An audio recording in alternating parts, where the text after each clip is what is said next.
Hi, welcome to Thoughts on Indian Economy. This is Pradeep studying in the Indian Institute of Management, Tiruchirappalli. Today, we will be discussing about economic inequality. That is basically wealth inequality and income inequality. So what is wealth inequality? Wealth consists of assets and liabilities. So what are your assets? Your savings, your pension and your real estate. So this amassed wealth in certain individuals create wealth inequality. So what is income inequality? A constant pile of cash which adds on to this wealth is income inequality. But the point is, income inequality and wealth inequality are very completely different things. Income inequality in India is caused mainly due to bad agricultural and rural safety nets. So the rural safety nets include the rural infrastructure such as power and transportation systems, and also the public distribution system is performing far below its potential. So what are its impacts?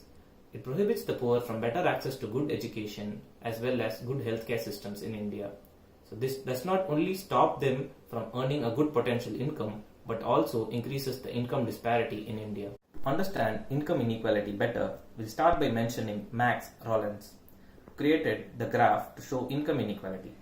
Along the bottom, we have created a percent of households from 0 to 100%, and along the side, we have created a percent share of income.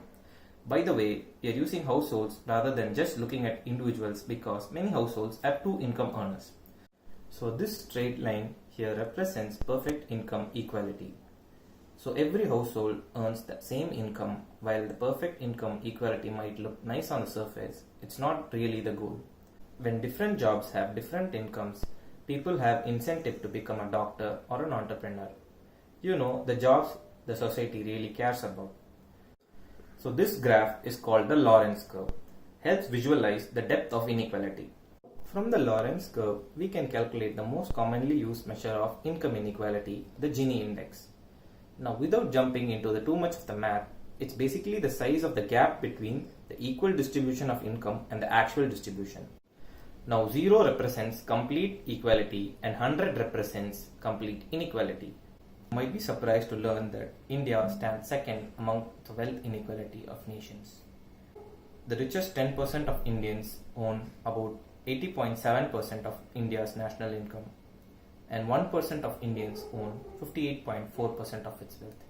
During the colonial rule, the top 1% of the richest Indians controlled only about 20% of the nation's wealth.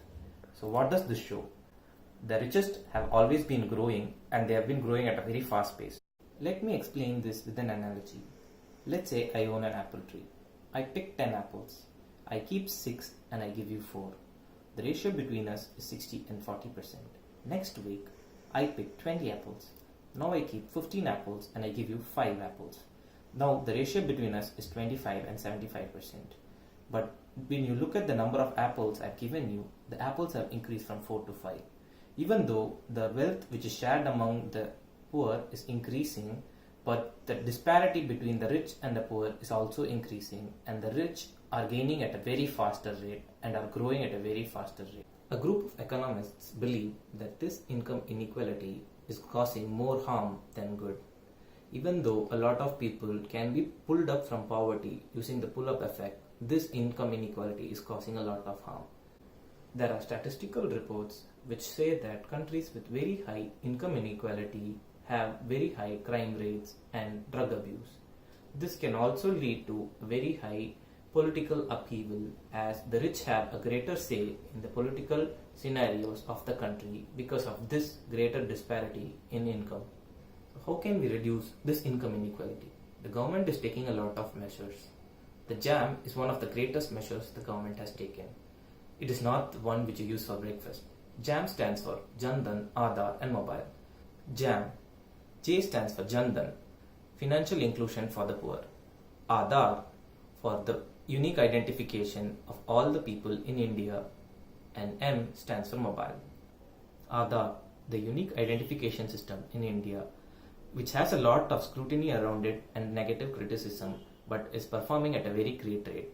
To uniquely identify 1.2 billion individuals is not an easy task. But what can Aadhaar add to decreasing, or Aadhaar help in decreasing income inequality? Aadhaar can uniquely identify individuals. Through this, we can map all the income and the wealth associated with each individual uniquely. And with the demonetization which has just happened, has brought in a lot of high net worth individual into surveillance. So with this act, we can also reduce the binamis who are under the high net worth individuals to hold their wealth. So this can help in effective wealth redistribution, and this can also lead to income redistribution. The income redistribution can happen by creating proper tax slabs for high net worth individuals and the poor, and also stopping and effectively prevent high net worth individuals from illegally transferring money to other accounts, and also to tightly scrutinize all financial data from all the banks. The RBI has to focus on a lot of regulations regarding the non-performing assets of the private sector and the public sector banks.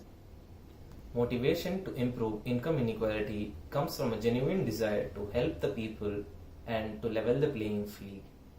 Even Adam Smith, the most classical of classical economists, says that no society can flourish and be happy when a greater part of the society are poor and miserable. Thanks for watching.